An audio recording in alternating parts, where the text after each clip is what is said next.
स्वागत है आप सभी का हमारे इस अपने YouTube चैनल एडू मंत्रा नीट पे। मैं आप सबका अपना शिवम कुमार एक बार फिर से आप सभी का स्वागत करता हूं अपने इस नए वीडियो में। साथियों, जैसा कि आप सबको पता होगा कि हमने क्लास 11th बायोलॉजी के चैप्टर नंबर फर्स्ट यानी लिविंग वर्ल्ड को शुरू किया था और लिविंग वर्ल्ड को शुरू करने के दरमियान हमने लिविंग के बारे में पूरे डिटेल में स्टडी कर लिया है और हमने ये भी जान लिया है कि लिविंग के अंदर में वो कौन से डिफाइनिंग कैरेक्टर होते हैं और लिविंग के अंदर में वो कौन से कैरेक्टरिस्टिक फीचर होते हैं और कौन से डिफाइनिंग फीचर होते हैं। इसके बारे में हमने डिटेल में वीडियो बना लिया है। अगर आप सभी ने उस वीडियो को नहीं देखा है तो कृपया करके आप जाएं और हमारे इसी चैनल के पेज पे प्लेलिस्ट में वो सारे वीडियो क्रम वाइज मिल जाएंगे आपको, आप वहां से देख ले। ये लेक्चर नंबर 4 है। इससे पहले मैंने ऑलरेडी 3 लेक्चर ले रखा है लिविंग के बारे में और इस चैप्टर के डिटेलाइजेशन के बारे में और अगला इस चैप्टर के साइंटिस्ट के बारे में। देखिए साथियों, जैसा कि आप सबको पता है फिजिक्स में अलग अलग नियम अलग अलग लोगों ने दिया है, अलग अलग चीज़ अलग अलग लोगों ने बताया है। तो हर जगह साइंस और साइंटिस्ट का, जहाँ साइंस है वहाँ साइंटिस्ट की चर्चा होगी और साइंटिस्ट के बारे में बताया जाएगा, साइंटिस्ट के बारे में समझाया जाएगा। तो देखिए, इसमें भी बहुत सारे साइंटिस्ट का नाम आता है। मैं कोशिश किया हूँ कि बहुत हद तक आपको सारे नामों को एक ईजी मेथड के थ्रू, एक ईजी वे में मैं समझाऊँ। चलिए साथियों, अब आइए, अब अगला हमारा जो टॉपिक है जो NCERT के अकॉर्डिंग है, उस टॉपिक का नाम है टेक्सोनोमी। तो आज की इस वीडियो में हम कंप्लीट टेक्सोनोमी के बारे में देखने जा रहे हैं। फिर से मैं आप सबको एक बार अवगत करा देता हूं कि चूंकि साथियों आप सब एकदम इस बात से फ्री हो जाइएगा, ये जो सीरीज मैंने शुरू किया है, ये जो मैं पढ़ा रहा हूं, मैं NCERT को ही देसी तरीके से पढ़ा रहा हूं। मैं NCERT के कंटेंट को ही लेके आ रहा हूं, मैं NCERT को ही पढ़ा रहा हूं। तो आप इसमें कंफ्यूज में मत रहिएगा कि हम NCERT नहीं पढ़ा रहे हैं या हम NCERT से अदर बुक से चल रहे हैं। नहीं, हम प्योर NCERT से चल रहे हैं। लेकिन जहां जहां बातों को डिकोड करने की आवश्यकता है, जहां जहां बातों को उसको एक्सप्लेन करके समझाने की आवश्यकता है, वहां वहां मैंने उस पॉइंट को मेंशन कर दिया है। साथियों, बात करें टेक्सोनोमी की तो देखिए, बात ये यहीं ख़त्म नहीं होती है। जैसे कि इसके प्रीवियस वीडियो में मैंने बताया था कि डिफाइनिंग फीचर में जो है हमारा मेटाबॉलिज्म और कॉन्शियसनेस आता है। तो मैंने एक बात वहाँ भी बताया था कि ये जो मेटाबॉलिज्म होगा ना, सारे के सारे ऑर्गेनिज्म के अंदर में पाया जाएगा। आप किसी एक ऑर्गेनिज्म, मतलब लिविंग ऑर्गेनिज्म बता दीजिए जिसमें मेटाबॉलिज्म नहीं पाया जाता हो।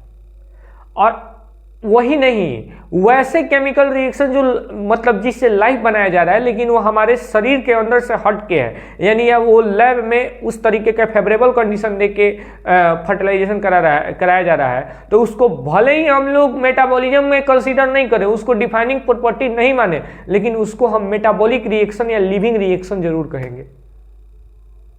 जिसमें मैंने इन विट्रो के बारे में बहुत डिटेल में चर्चा किया था कि इन विट्रो क्या होता है, टेस्ट ट्यूब बेबी। तो 17 लाख से 18 लाख स्पीसीज, ये सभी के सभी के अंदर में जीवन है। क्या ये 17 लाख से 18 लाख स्पीसीजों का नामकरण करना इतना आसान बात है? हमारे खुद का नामकरण करने में हमारे परिवार के, हमारे पेरेंट्स के कितने सारे उनको नाम सोचते हैं, फिर उसको हटाते हैं, सोचते हैं, हटाते हैं, सोचते हैं, हटाते हैं। किसी का नाम चमगादड़ होगा तो फिर उससे चेंज होकर दूसरा कुछ होगा, फिर किसी का नाम लल्लू होगा, कुछ होगा, फिर फाइनलाइज एक नाम रखा जाता है। हम लोग तो ठीक है, लेकिन इस ससुरा अंग्रेजवा सबका हमको समझ में नहीं आता है। हम लोग तो भाई ठीक है, हम लोग धार्मिक आदमी हैं, हम लोग धर्म की मान्यता, हमारा देश धर्मपरायण देश रहा है। हमारे देश के अंदर हमारे सभ्यता, हमारे संस्कृति के अंदर में 6 शास्त्र, 18 पुराण और उपनिषद, वेद, 4 वेद जैसे ग्रंथ लिखे गए हैं। हमें पूरा का प्रचुर मात्रा में नॉलेज दिया गया है। तो हमारे जो पूर्वज होते हैं, तो हमारा नाम, हमारे जो माता पिता होते हैं, हमारा नाम बहुत ही धार्मिक रखते हैं। जैसे किसी का नाम रामायण हो जाता है, किसी का राम नारायण हो जाता है, किसी का सत्य नारायण हो जाता है, किसी का कोई भगवान के नाम पे है, किसी का सात्विक हो जाता है, किसी का लड़की में बात करें तो वंदना होता है, पूर्णिमा होता है, हर एक चीज हम अपने वैदिक मान्यताओं से लेके हम अपना नामकरण करते हैं। लेकिन इस ससुरा अंग्रेजवा सबका हमको समझ में नहीं आता है। हैरी, चापली, मैरी, अरे भाई इस सब का नाम ऐसा है ना कि प्रोनाउंसिएशन करने में दिक्कत होता है। एक तो इस सारे के सारे संस्कृति चुरा के ले गए हम लोग से। अब तो शायद हम तो सुने कि अब नाम भी कॉपी करने लगे। इनके पास अपना यार खुद का कुछ नहीं है, सब के सब चुरा के लेके जाना है और सब का सब चुरा के अपने नाम पे पेटेंट करवा लेना है। नाम देखो ना, हैरी, लूसी, मैरी। हम यहां साला अपना कुत्ता का नाम ना रखे हैरी, लूसी, टॉमी, मैरी। उधर वो अब आदमी का नाम रख रहा है हैरी, लूसी, टॉमी, मैरी। तो देखिए, एक इंसान का नोमेनक्लेचर करने में अलग अलग देश के लोग, अलग अलग सभ्यता के लोग, अलग अलग भाषा के लोग अलग अलग नामकरण करते हैं। लेकिन सोचिए कि वो 17 लाख से 18 लाख स्पीशीज का नामकरण कैसे हुआ होगा। और इस नामकरण का प्रॉपर एक सिस्टमैटिक स्टडी है जिसको हम लोग टैक्सोनॉमी कहते हैं। अब इसी टैक्सोनॉमी पे हम लोग आज चर्चा करने वाले हैं। तो देखिए मेरे भाई, ये जो टैक्सोनॉमी वर्ड बना हुआ है, ये टैक्सोनॉमी वर्ड बना हुआ है लैटिन वर्ड से, जिसमें क्या होता है इसका मीन, लैटिन वर्ड, दो लैटिन, ये जो टैक्सोनॉमी बना हुआ है ये दो लैटिन वर्ड से बना हुआ है। पहला का नाम है टैक्सिस और दूसरा का नाम है नोमोस। क्या नाम है? टैक्सिस और नोमोस। अब इस टैक्सिस का मतलब क्या होता है? तो ग्रीक में अरेंजमेंट को, सिस्टमैटिक स्टडी को, सिस्टमैटिक ढंग से अरेंजमेंट को हम लोग टैक्सिस कहते हैं। ग्रीक में सिस्टमैटिक अरेंजमेंट को, सिस्टमैटिक ढंग से किसी भी चीज को अरेंज करने को हम लोग टैक्सिस कहते हैं। और नोमी का मतलब, नोमी आया है नोमोस से, नोमोस का मतलब होता है लॉ। तो ऑर्गेनिज्म के को सिस्टमैटिक ढंग से रखने का जिसमें लॉ दिया गया है, उस स्टडी को हम लोग टैक्सोनॉमी कहते हैं। यानी it means taxonomy deals all the process and principle of classification. अब ये मैंने क्या लिखा है, बात मैं कुछ और कर रहा हूं, लिखा कुछ और हो। तो देखिए, बात दोनों एक्चुअल में सेम है। Principles of classification, what is the meaning of principles of classification? ये क्या है? तो क्लासिफिकेशन का मतलब होता है वर्गीकरण और टैक्सिस का भी मतलब होता है अरेंजमेंट। तो यानी जीवों का अरेंजमेंट, यानी ऑल लिविंग क्रिएचर का, जितने भी लिविंग क्रिएचर है, 17 से 18 लाख जितनी स्पीशीज है, सबका हम एक तरह से लिविंग वे में रिएक्शन, सारे लिविंग का एक तरह से अरेंजमेंट करवाएंगे। मान लीजिए कुत्ता है तो कुत्ते के सारे प्रजाति को एक फैमिली में रखेंगे, बिल्ली है तो उसके एक प्रजाति में। फिर चलिए, अच्छा मान लीजिए कि कुत्ता, बिल्ली सब कुछ जानवर में आते हैं तो इसको एनिमेलिया में रखेंगे, जो कीट पतंग है उनको इंसेक्टा में रखेंगे। ठीक है, तो सबका एक सिस्टमेटिक क्लासिफिकेशन है, सिस्टमेटिक स्टडी है। तो टैक्सोनॉमी बोलते हैं कि ये सारे क्लासिफिकेशन, ये सारे वर्गीकरण को जो डील करता है, जिसके बारे में प्रिंसिपल डिसाइड करता है, उस स्टडी को हम लोग बोलते हैं टैक्सोनॉमी। अच्छा, ये टैक्सोनॉमी वर्ड किसके द्वारा दिया गया है? तो टैक्सोनॉमी वर्ड जो है एक ग्रीक साइंटिस्ट के द्वारा, जिनका नाम एपी कॉन्डले था, ये एक ग्रीक साइंटिस्ट एपी कॉन्डले के द्वारा दिया गया है। किसके द्वारा? एपी कॉन्डले के द्वारा दिया गया। हालांकि एनसीईआरटी आपको ये बात मेंशन नहीं किया है, लेकिन मेरे प्यारे 2014 के नीट के अंदर, उस समय तो शायद एआईपीएमटी था, एआईपीएमटी के अंदर 2014 में ये क्वेश्चन आ चुका है कि who is the father of taxonomy. बहुत बच्चे लीनियस मार के चले आते हैं। प्यारे बच्चों, लीनियस टैक्सोनॉमी के फादर नहीं है, याद रखिएगा। यहां पे आप कंफ्यूज मत होइएगा, लीनियस टैक्सोनॉमी के फादर नहीं है। It is very clear that Carolus Linnaeus was the not the father of taxonomy, he is the father of nomenclature. वो नोमेनक्लेचर के फादर है, बट टैक्सोनॉमी के फादर वो नहीं है। और तो टैक्सोनॉमी के फादर हैं कौन? तो टैक्सोनॉमी का फादर एपी कॉन्डले को बोला जाता है, जिन्होंने फर्स्ट टाइम में टैक्सोनॉमी वर्ड से इंट्रोड्यूस करवाया था हमें। इन्हीं को कहा जाता है टैक्सोनॉमी का फादर। अच्छा भैया, अब इतना बात आप कर लिए, इस टैक्सोनॉमी के अंदर पढ़ा क्या जाता है? तो इस टैक्सोनॉमी के अंदर जो है, हम ऑर्गेनिज्म के अरेंजमेंट के वेरियस पॉइंट्स को स्टडी करते हैं कि सबसे पहले किसी भी ऑर्गेनिज्म का टैक्सोनॉमिक कैटेगरी डिसाइड करने के लिए सबसे पहले क्या करना होगा, तो सबसे पहले आप कीजिए उसका आइडेंटिफिकेशन। सबसे पहले आप क्या कीजिए, तो सबसे पहले उसका कीजिए आप identification. It is a process where organism should recognise in a particular taxonomic group is identification. इसमें करेंगे क्या, ऑर्गेनिज्म को उसका एक टैक्सोनॉमिक कैटेगरी में उसको आइडेंटिफाई करेंगे, यानी ऑर्गेनिज्म को जैसे मान लीजिए कि 4 गो ब्रीड का अलग अलग कुत्ता है, कोई जर्मन शेपर्ड है, कोई हस्की है, कोई बुलडॉग है, कोई रॉटवीलर है। ये सारे कुत्ते को हम एक डॉग के प्रजाति में, एक डॉग उसका माने ये भी कुत्ता है, इसके अंदर ये कैरेक्टर मिल रहा है तो ये कुत्ता है, इसके अंदर ये कैरेक्टर मिल रहा है। मान लीजिए ये जीभ से चट चट के पानी पी रहा है तो ये भी कुत्ता है, ये काट रहा है तो इससे भी रेबीज हो रहा है तो ये भी कुत्ते के प्रजाति में आएगा, दौड़ हाँप रहा है तो ये भी कुत्ते के प्रजाति में आएगा। समझ में आया? तो सारे कुत्ता को ये भी कुत्ता, वो भी कुत्ता, ये भी कुत्ता, वो भी कुत्ता, सारे कुत्ता को मिला के एक कुत्ता का प्रजाति बनाया जाता है। तो सबसे पहले कुत्ता के कैरेक्टर के बेसिस पे उसको हम आइडेंटिफाई करते हैं, यानी डॉग्स के कैरेक्टर के बेसिस पे हम उसका को आइडेंटिफाई करते हैं। अब दूसरा आता है नोमेनक्लेचर। अब तो हम उसको आइडेंटिफाई कर लिए कि सारा का सारा जो है एक ग्रुप का है। जैसे मान लीजिए किसी भी ऑर्गेनिज्म का अगर बात करें लगभग एक अच्छे लेवल पे, तो मान लीजिए बिल्ली, बहुत ऐसे बिल्ली का गुण है जो चीता के अंदर समानांतर होता है, बस आकार में वो बड़े होते हैं, बाकी सब बिल्ली का ही गुण होता है। अच्छा, बहुत ऐसा चीज होता है जो बिल्ली का लियोपार्ड में समानता होता है। समझ में आया?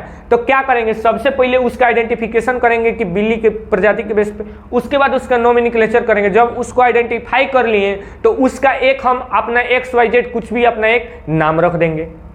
मतलब जब उसको आइडेंटिफाई कर लिए उसके कैरेक्टर के बेसिस पे, तो अब उसका क्या करेंगे, हम उसका एक नाम रखेंगे। अब देखिए उसके बाद आता है क्लासिफिकेशन आता है। अब उसका नाम रख लिए, उसको आइडेंटिफाई कर लिए, उसका रख दिए। अब उसका आता है क्लासिफिकेशन कि भाई ये सारे के सारे जो कुत्ते हैं, ये सारे के सारे जो बिल्ली और लियोपार्ड शेर है, इस सब का एक अलग फैमिली बना दो और उसको एक अलग फैमिली में क्लासिफाइड कर दो। इसको बोलते हैं क्लासिफिकेशन। यानी उस सारे को तो हम पहचान लिए और पहचान के उसको एक कैटेगरी में रख दिए, उसको बोलते हैं क्लासिफिकेशन। ये रहा हमारा कंप्लीट टेक्सोनॉमी। अब इसमें बताएंगे कि टेक्सोनॉमी के कितने टाइप होते हैं और आगे बताएंगे कि क्लासिफिकेशन क्या होता है, नोमेनक्लेचर क्या, नोमेनक्लेचर के बारे में प्रिंसिपल कौन दिया है, ये नेक्स्ट स्लाइड में हम लोग बात करेंगे। ये साथियों अब देखते हैं सिस्टमैटिक्स के बारे में। सिस्टमैटिक्स क्या है? तो ये जो सिस्टमैटिक शब्द है ये दिया गया है कैरोलस लिनियस के द्वारा। देखिए जैसे आपको बताए थे कि अगर बायोलॉजी के लेवल पे बात करें, पूरे ऑल ओवर बायोलॉजी के लेवल की बात करें, तो अरस्तु एक सबसे महान साइंटिस्ट है। बोटनी के बारे में बात करें तो थियोडोफ्रेस्टस जो कि एक शायद ग्रीक वैज्ञानिक है, वो एक महान वैज्ञानिक है। सेलुलर बायोलॉजी की बात करें तो रॉबर्ट हुक, एंटोनी वान लेवोजियर और भी 2-3 साइंटिस्ट है जो कि महान साइंटिस्ट है। सेम उसी तरह की अगर हम बात करते हैं टैक्सोनॉमी के बारे में, तो ये 2 साइंटिस्ट के बिना पूरा नहीं हो सकता, एपीडी कांडले और कैरोलस लिनियस। एपीडी कांडले और कैरोलस लिनियस के बिना टैक्सोनॉमी पूरा हो ही नहीं सकता। ये बंदा अकेले, कैरोलस लिनियस, ये बंदा अकेले इतिहास रचने आया था। साथियों याद रखिएगा,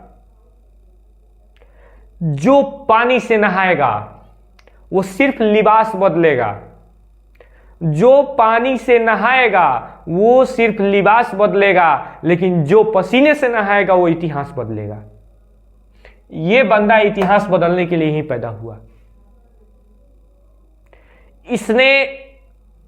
इसके पिताजी जो हैं पेशे से एक फॉरेस्ट रिजर्वर थे, यानी जंगलों की देखभाल करने वाला, और शुरू से ही इसके अंदर प्लांट के स्पीशीज, प्लांट्स के बारे में, प्लांट के सिनोनिमियल के बारे में, प्लांट के कैरेक्टर के बारे में जानने की जिज्ञासा रही। और इस बंदे ने इतिहास रच दिया टैक्सोनॉमी की जगत में, और इस बंदे ने अकेले दम पे अपने 2 किंगडम क्लासिफिकेशन लिख के रख दिया। बाइनोमियल नोमेनक्लेचर के नाम से जानते हैं। बाइनोमियल नोमेनक्लेचर के फादर इन्हीं को माना जाता है, कैरोलस लिनियस को। सिस्टमैटिक शब्द जो है वो कैरोलस लिनियस के द्वारा ही दिया गया है, जिसका डायरेक्ट मतलब होता है कि सिस्टमैटिक अरेंजमेंट ऑफ ऑर्गेनिज्म, कि आप ऑर्गेनिज्म का स्टडी एक सिस्टमैटिक वे में कर रहे हैं, आप सारे जीवों का अध्ययन एक सिस्टमैटिक तरीके से कर रहे हैं, सिस्टमैटिक वे से कर रहे हैं, उसको हम लोग सिस्टमैटिक्स कहते हैं। ये एक लैटिन वर्ड है जो सिस्टमा से आया हुआ है, जिसका मतलब होता है कि सिस्टमैटिक अरेंजमेंट ऑफ ऑर्गेनिज्म। इस वर्ड के बेसिस पे कैरोलस लिनियस ने, इस शब्द के बेसिस पे कैरोलस लिनियस ने अपने किताब का भी नाम रख दिया सिस्टमा नेचुरे, यानी आप नेचर के, आप प्रकृति के सिस्टमेटिक अध्ययन, आप प्रकृति के सिस्टमेटिक अध्ययन जिस चीज में करिएगा उसको उन्होंने नाम दिया सिस्टमेटिक नेचुरे। ये कैरोलस लिनियस के द्वारा लिखा हुआ बुक है जिसमें नेचर का कंप्लीट सिस्टमेटिक स्टडी है, और नाम भी रखा उन्होंने सिस्टमा नेचुरे।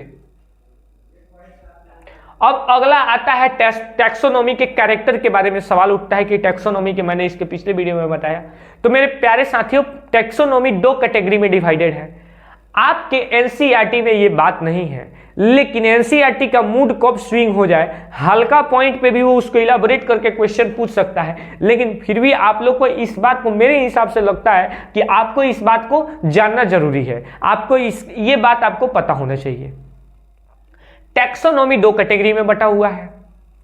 पहला कैटेगरी साइटोटैक्सोनॉमी और दूसरा कैटेगरी है कीमोटैक्सोनॉमी। पहला है साइटोटैक्सोनॉमी, दूसरा है कीमोटैक्सोनॉमी। साइटोटैक्सोनॉमी क्या है? साइटोटैक्सोनॉमी जो है ये बेस्ड है सेल के कैरेक्टर के ऊपर, ऑर्गेनिज्म के सेल के मॉर्फोलॉजिकल कैरेक्टर के ऊपर। अगर उनके अंदर क्रोमोसोम के, उनके अंदर के क्रोमोसोम्स के बेसिस पे, उनके अंदर के डीएनए स्ट्रक्चर के बेसिस पे, उनके अंदर के डीएनए रेप्लिकेशन के बेसिस पे, उनके अंदर के माइटोटिक मियोटिक डिवीजन के बेसिस पे, यानी सेलुलर कैरेक्टर पे ये टोटली बेस्ड है। यानी अगर मान लीजिए कि कोई ऑर्गेनिज्म है जो कि 24 क्रोमोसोम्स रखता है, उसके पैरेलली अगर कोई 23, 22, 20 तक रखता है जो कि उससे एकदम समानता रखता है, उसके क्रोमोसोम से एकदम स्लाइटली मिलता जुलता उसका क्रोमोसोम है, तो उसको हम लोग सेम क्लासिफिकेशन में कंसीडर करेंगे अकॉर्डिंग टू टैक्सोनॉमिक कैटेगरी, उसको सेम क्लासिफिकेशन में कंसीडर करेंगे। अगला आता है हमारा कीमोटैक्सोनॉमी। कीमोटैक्सोनॉमी क्या है? तो कीमो का मतलब होता है केमिकल, टैक्सोनॉमी का मतलब होता है टैक्सोनॉमी। ऐसा टैक्सोनॉमी जो जीवों के अंदर के केमिकल्स कैरेक्टर के बेसिस पे हो, ऐसा टैक्सोनॉमी जिसमें जीवों के अंदर के केमिकल कैरेक्टर्स के बेसिस पे हम लोग जीवों का क्लासिफिकेशन करते हैं, उसको बोलते हैं कीमोटैक्सोनॉमी। अब वो केमिकल क्या होंगे भाई? तो केमिकल होंगे नॉर्मल केमिकल जो आप जानते हैं वही केमिकल होंगे, प्रोटीन होंगे, एल्केलॉइड होंगे, कैरोटीनॉइड होंगे। अब यहां पे एक इंपॉर्टेंट बात बता रहा हूं और ये इंफॉर्मेटिव बात है। बहुत ऐसे साथियों को से अगर मैं पूछूं कि प्लांट का लीफ ग्रीन तो होता है,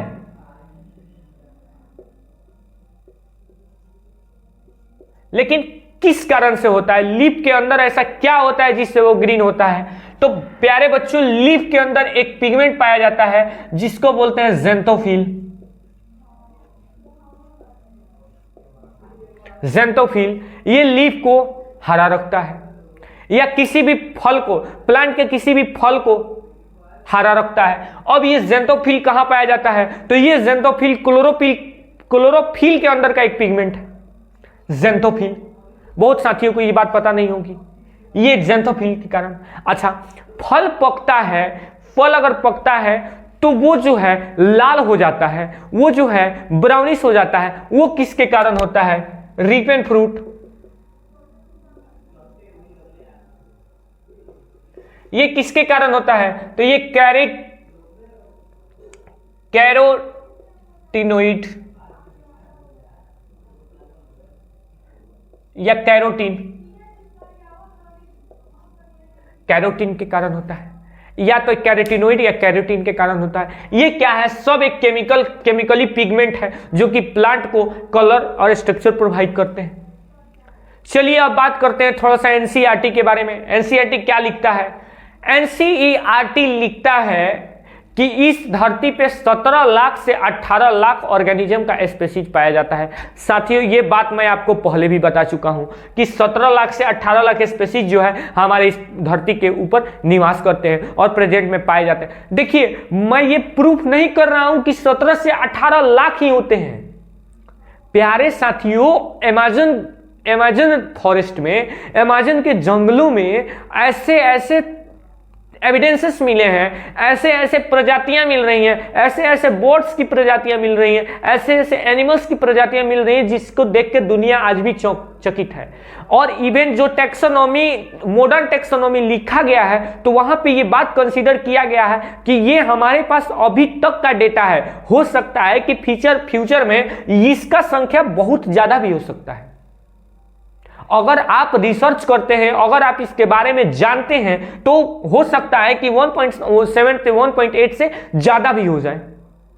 अब इस 1.7 से 1.8 बिलियन स्पीशीज में 1.2 यानी 12 लाख स्पीशीज सिर्फ एनिमल्स का है। यानी 12 लाख स्पीशीज अकेले एनिमल कंट्रीब्यूट करता है और सिर्फ मात्र 5 लाख स्पीशीज जो है वो किसका है? प्लांट का है। और ये डाइवर्सिटी पूरे विश्व के कोने में पाया जाता है। अगर आपसे विश्व लेवल पे यानी पूरे वर्ल्ड लेवल पे कोई पूछे कि सबसे डाइवर्स जगह कहां पे है, जहां पे एनिमल डाइवर्सिटी या प्लांट डाइवर्सिटी सबसे ज्यादा पाया जाता हो, वो है अमेज़न रेन फॉरेस्ट।